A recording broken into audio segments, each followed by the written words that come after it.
Study IQ IAS, अब तैयारी हुई अफोर्डेबल।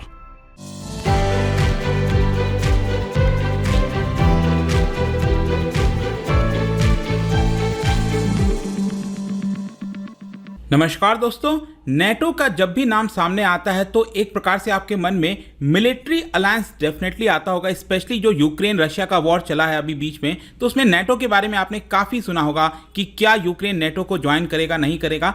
लेकिन इन सबसे हटके एक बहुत इंपॉर्टेंट खबर सामने आई है कि भारत की बातचीत नेटो के साथ हो रही थी। जी हाँ, एक्चुअली हुआ क्या है कि इंडियन एक्सप्रेस के द्वारा आज ही एक एक्सक्लूसिव खबर दी गई है और यहां पर बताया गया है, off public glare India held first round of talks with NATO, agreed to keep the dialogue going. तो ये मामला है क्या पूरा, इसकी चर्चा इतनी क्यों हो रही है, ये इतना महत्व क्यों रखता है, मतलब कि भारत के पर्सपेक्टिव से नेटो से बातचीत करने से क्या होगा, हम क्या हासिल करना चाहते हैं, इन सब के बारे में हम डिस्कस करेंगे। चलिए आगे बढ़ते हैं, लेकिन उसके पहले ध्यान रखिएगा दोस्तों, सिर्फ 15 अगस्त तक आपके पास टाइम है कि साल में जो एक बार सबसे बड़ी सेल आती है, जिसमें यहां पर हम इस बार यूपीएससी का पूरा कोर्स सिर्फ 17,500 में आपको दे रहे हैं अगर आप कोड इस्तेमाल करते हैं अंकित लाइव, क्योंकि इसके तहत आप देख सकते हो यहां पर लाइव क्लासेस आपको दी जाती हैं, 900+ आवर्स ऑफ टीचिंग। इसके अलावा प्रीलिम्स के पर्सपेक्टिव से MCQ, daily current affairs, prelim test series और साथ ही साथ आंसर राइटिंग प्रैक्टिस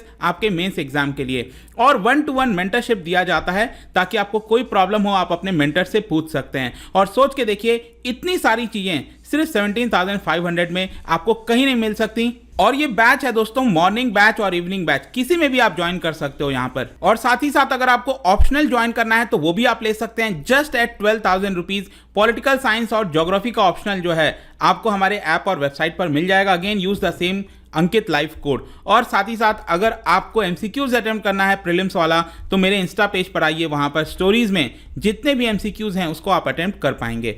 चलिए शुरुआत करते हैं और सबसे पहले देखते हैं एग्जैक्टली हो क्या रहा है। देखिए, न्यू दिल्ली के द्वारा पहला political dialogue with north Atlantic treaty organisation ये हुआ था 2019 में। जी हाँ, ये अभी कोई लेटेस्ट डायलॉग नहीं हुआ है, मैं आपको बता दूं। इंडियन एक्सप्रेस ने ये जो खबर दिखाई है, एक्चुअली 2019 में भारत और नेटो के बीच में एक डायलॉग हुआ था ब्रुसेल्स के अंदर। ये अगर आप यूरोप का मैप देखोगे, यहां पर बेल्जियम दिख रहा होगा, तो यहीं पर है सिटी ब्रुसेल्स, और बेसिकली जो नेटो का हेडक्वार्टर है वो ब्रुसेल्स में ही आपको मिलता है। तो इसी की वजह से वहां पर ये जो पॉलिटिकल डायलॉग है ये हुआ था। अब देखो, मैं बार बार पॉलिटिकल डायलॉग क्यों कह रहा हूं, क्योंकि यहां पर क्या है कि जो नेटो है वो पॉलिटिकल और मिलिट्री दोनों का अलायंस है, लेकिन भारत मिलिट्री के तौर पर किसी प्रकार का बातचीत नेटो के साथ नहीं करना चाहता था। हम यहां पर सिर्फ जो पॉलिटिकल डायलॉग है वही रखना चाहते थे, और जो मिलिट्री का कमिटमेंट है, बायलैटरल कोऑपरेशन है, वो सारी चीजें थोड़ा अलग रखकर चलना चाहते थे। और इसी की वजह से यहां पर जो इंडियन डेलीगेशन है वो 2019 में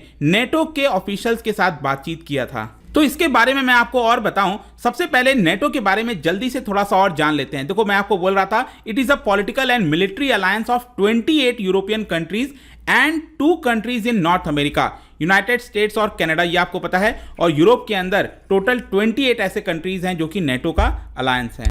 इसको एस्टैब्लिश किया गया था 1949 में यूएस, कनाडा और 7 वेस्टर्न यूरोपियन नेशंस के द्वारा मिलकर। लेकिन धीरे धीरे, जैसा कि आपको पता होगा, पहले वेस्टर्न यूरोपियन कंट्रीज ही इसके अंदर थे, धीरे धीरे यहां पर जो आप देख रहे हो डार्क ब्लू कलर में, ये भी आपका नेटो का पार्ट बन गए। और यही अभी रिसेंटली भी अगर आप देखोगे, यूक्रेन और रशिया का जो वॉर था, उसका एक मेन कारण ये था कि यहां पर कहीं ना कहीं रशिया को डर था कि यूक्रेन जो है वो भी नेटो का पार्ट ना बन जाए। तो वो सब के अंदर मैं नहीं जाऊंगा, लेकिन आप एक प्रकार से यूं समझो कि ये यूएस के द्वारा पहला पीस टाइम मिलिट्री अलायंस था outside the western hemisphere. Western hemisphere के इस साइड पहला ये अलायंस आपको देखने को मिल रहा था। और इसके अंदर जैसा मैंने बताया 30 कंट्रीज, 1949 से आप देख सकते हो काफी कंट्रीज थे, लेकिन धीरे धीरे बहुत सारे जो यूरोप, लगभग पूरा यूरोप आप कह सकते हो, इसके अंदर आ गया। और इसका जो हेडक्वार्टर मैंने आपको बताया वो बेल्जियम के अंदर ब्रुसेल्स में है, लेकिन इसका जो ऑपरेशनल हेडक्वार्टर है, मतलब कि जो अलाइड कमांड मिलिट्री के लिए जो हेडक्वार्टर है, वो भी आपको बेल्जियम में ही देखने को मिलेगा।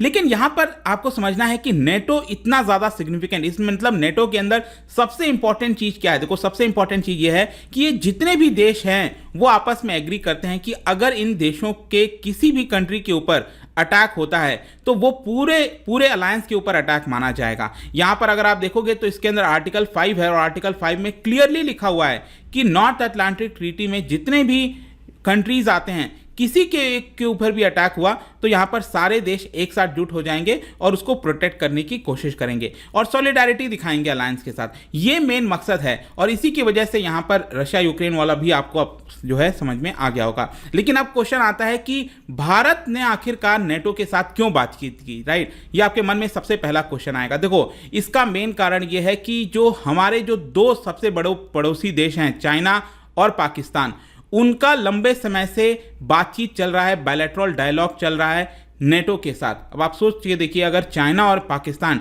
अगर लंबे समय से इसी तरह नेटो के साथ बातचीत करेंगे तो कहीं ना कहीं भारत पीछे हटता जाएगा, इसमें पीछे होता जाएगा। जो भारत का नैरेटिव है वो यहाँ पर सामने नहीं आ पाएगा। इसी की वजह से कहीं ना कहीं भारत को भी लगा कि जो बीजिंग और इस्लामाबाद का पर्सपेक्टिव है वही दुनिया के सामने ना आए, जो भारत का कंसर्न है, हमारे जो डायमेंशंस हैं वो भी विश्व के सामने लाना जरूरी है। और इसीलिए 2019 तक अगर आप देखो तो यहाँ पर चाइना और नेटो के बीच में टोटल 9 राउंड्स ऑफ टॉक्स चल गए थे। मतलब अभी भारत और नेटो के बीच में कभी बातचीत नहीं हुई थी, उसके पहले ही चाइना ने नेटो के साथ 9 राउंड ऑफ टॉक यहां पर कर लिया था। तो इसी से आप समझ रहे होगे कि चाइना जो है वो कितना एग्रेसिव जो अपनी डिप्लोमेसी है वो करने की कोशिश करता है। इनफैक्ट पाकिस्तान के साथ भी अगर आप देखेंगे तो पॉलिटिकल डायलॉग यहां पर, मिलिट्री कोऑपरेशन वो भी पाकिस्तान के साथ नेटो कर रहा था। स्पेशली यहां पर बताया जाता है कि पाकिस्तान के कुछ जो सिलेक्टेड ऑफिसर्स हैं उनको ट्रेनिंग दी जा रही थी नेटो के द्वारा, और साथ ही साथ यहां पर नेटो के कई सारे जो ऑफिशियल्स हैं, डेलीगेशन है, वो पाकिस्तान विजिट किए थे नवंबर 2019 में। तो आप सोचिए, इतने सारी चीजों को देखते हुए ऑब्वियस सी बात है भारत को भी ये लगता है कहीं ना कहीं कि वो भी इसके अंदर पार्टिसिपेट करें और अपने पर्सपेक्टिव को रखने की कोशिश करें। और फाइनली इसी को देखते हुए आप कह सकते हैं कि यहां पर नेटो के द्वारा पहला जो ड्राफ्ट है भारत को लेकर वो निकाला गया और फाइनली दिसंबर 2019 में भारत और नेटो के बीच में पहला राउंड ऑफ डायलॉग देखने को मिला। ठीक है, तो ये इंपॉर्टेंट हो जाता है। और इस राउंड ऑफ टॉक के अंदर मैं आपको बताऊं तो भारत की तरफ से जो एक्सटर्नल अफेयर्स मिनिस्ट्री के रिप्रेजेंटेटिव्स हैं, डिफेंस मिनिस्ट्री के रिप्रेजेंटेटिव्स हैं और जो नेशनल सिक्योरिटी काउंसिल के जो रिप्रेजेंटेटिव्स हैं वो नेटो के साथ बातचीत किए थे, ब्रुसेल्स गए थे और वहां पर मुलाकात हुई थी नेटो के ऑफिशियल्स के साथ। अब यहां पर सोर्सेज के द्वारा यह बताया जा रहा है कि गवर्नमेंट का पर्सपेक्टिव अगेन यही चीज था कि भारत के पास कहीं ना कहीं अपॉर्चुनिटी है कि वो नेटो के अंदर एक बैलेंस ला सके, परसेप्शन के अंदर बैलेंस ला सके। तो यहां पर क्वेश्चन यह है कि जो पहला डायलॉग हुआ था 2019 में उसका आउटकम क्या आया। देखो, यहां पर सबसे पहले समझो कि भारत ने सोचा क्या था और एक्चुअली में हुआ क्या। एक्चुअली भारत का यह कहीं ना कहीं मानना था कि भारत जो सोचता है और जो नेटो सोचता है चाइना को लेकर, टेररिस्ट को लेकर, अफगानिस्तान को लेकर और पाकिस्तान का जो रोल है अफगानिस्तान के अंदर, इन सारी चीज़ों को लेकर कहीं ना कहीं भारत हमेशा से ये सोचता था कि नेटो भी उसी पेज पर है। लेकिन ये जो पहला डायलॉग हुआ उसके बाद भारत को कई सारी कमियां समझ में आई। तब जाकर भारत को लगा कि नहीं, नेटो का जो पर्सपेक्टिव है वो भारत से थोड़ा सा डिफरेंट है। अब कैसे कैसे डिफरेंट है मैं आपको एक एक करके बताता हूं। देखो, यहां पर सबसे पहला जो ये था कि नेटो के पर्सपेक्टिव में जो सबसे ज्यादा थ्रेट है यूरो अटलांटिक सिक्योरिटी के लिए वो चाइना नहीं है, वो है रशिया। मतलब कि नेटो अभी भी रशिया को अपने सबसे बड़ा एनिमी मान रहा था। लेकिन जाहिर सी बात है, भारत के पर्सपेक्टिव से आप देखोगे तो रशिया तो हमारा काफी बड़ा पार्टनर है। हमारे लिए एक प्रकार से अगर हम एनिमी की बात करें, मतलब कि जो हमें परेशान कर सकता है वो चाइना एक प्रकार से। लेकिन नेटो के पर्सपेक्टिव में ये आपको डिफरेंट देखने को मिल रहा था। और यहां पर नेटो का यह कहना था कि हम रशिया के साथ काउंसिल कुछ मीटिंग कराना चाहते हैं, लेकिन रशिया उससे रिफ्यूज कर रहा है। इसके अलावा दूसरा यहां पर एक जो भारत सोचता था, यहां पर आप देख सकते हो कि नेटो के पर्सपेक्टिव से चाइना जो है वो उसका राइज होना ये कोई बहुत खतरे की बात नहीं है। मतलब कि चाइना जो आज के डेट में है, it is basically presenting challenge and an opportunity also. मतलब कि चाइना को अगर हम देखें तो वो अपॉर्चुनिटी भी है और चैलेंज भी है, ऐसा नेटो सोचता है। लेकिन भारत के पर्सपेक्टिव से आप देखोगे तो हमारे लिए तो काफी बड़ा चैलेंज है। तो ये आपको थोड़ा सा अंतर देखने को मिलेगा। और जो तीसरा और जो सबसे बड़ा अंतर मैं आपको बताता हूं, अफगानिस्तान को लेकर नेटो ने तालिबान को एज अ पॉलिटिकल एंटिटी मान रखा था। अब सोच के देखिएगा, मैं बात कर रहा हूं 2019 की। मतलब कि जो तालिबान ने कब्जा किया, जो तालिबान ने अपना रूल इंटरिम गवर्नमेंट बनाया सितंबर 2021 में, वो तो पिछले साल हुआ था। उसके 2 साल पहले भी नेटो तालिबान को एज अ पॉलिटिकल एंटिटी मानता था, टेररिस्ट नहीं मानता था। तो ये एक बहुत बड़ा डिफरेंस भारत के पर्सपेक्टिव और नेटो के पर्सपेक्टिव में आपको देखने को मिला। लेकिन कहीं ना कहीं भारत और नेटो के बीच में कुछ चीजों में अगर आप देखोगे तो समानता था, जैसे कि यहां पर जो मैरीटाइम सिक्योरिटी हो गया, उसको लेकर भारत और नेटो एक तरह से चीजों को सोचते थे। लेकिन यहां पर क्वेश्चन यह है कि क्या भारत और नेटो के बीच में चाइना को लेकर कोई भी कॉमन ग्राउंड नहीं था? जी हां, बिल्कुल। यहां पर जो न्यू दिल्ली सोच रहा था और जो नेटो सोच रहे थे, उन दोनों में कहीं ना कहीं आपको बहुत ज्यादा डिफरेंस देखने को मिल रहा था। और इसी की वजह से यहां पर अब भारत को भी लगने लगा कि हमें यहां पर किसी दूसरे ग्रुपिंग को आगे पुश करना चाहिए ताकि हम चाइना को काउंटर कर सके। और इसीलिए आज के डेट में अगर आप देखोगे, जो क्वाड के अंदर भारत बढ़ चढ़कर हिस्सा ले रहा है, उसका कारण यही है कि भारत को कहीं ना कहीं लगा कि नेटो तो चाइना के ऊपर बिल्कुल ध्यान नहीं दे रहा है। तो यहां पर जो क्वाड है, जिसके अंदर भारत, यूएस, जापान और जो ऑस्ट्रेलिया है, वो कहीं ना कहीं चीजों को काउंटर कर सकते हैं। और इसीलिए इस अलायंस के अंदर आना, हमारे लिए जुड़ना, वो बहुत ज्यादा इंपॉर्टेंट हो गया था। अब क्वेश्चन है कि आगे क्या? देखो, ये जो डायलॉग है वो 2019 में हुआ था। फिर भारत और नेटो के बीच में अगला जो डायलॉग है वो आपका होना था प्रॉब्ली 2020 में। लेकिन 2020 में आपको पता है कि कोविड वगैरह आ गया, जिसकी वजह से चीजें डिले हो गई और यहां पर डायलॉग नहीं हो पाया।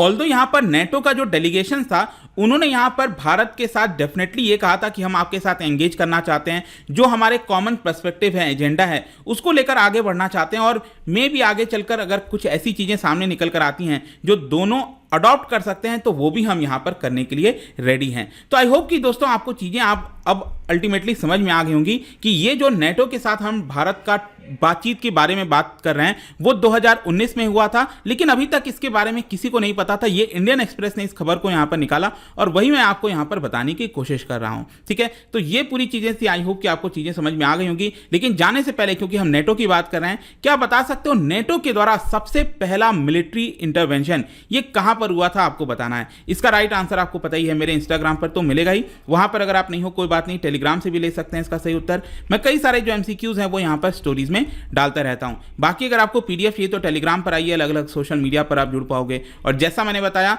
यूपीएससी की तैयारी दोस्तों काफी आसानी से आप कर सकते हो। हमारा जो ऑफर है वो अभी साल का सबसे बड़ा है, इंडिपेंडेंस डे पर आता है। सिर्फ 17,500 में आप यूपीएससी का पूरा कोर्स ले पाएंगे, again if you use the code Ankit live. तो जल्दी करिए, इसको मिस मत करिए अपॉर्चुनिटी। आई होप कि ये वीडियो आपको पसंद आया होगा। मिलता हूं आपसे next time. Till then, thank you very much, see you soon. Study IQ IAS, अब तैयारी हुई अफोर्डेबल।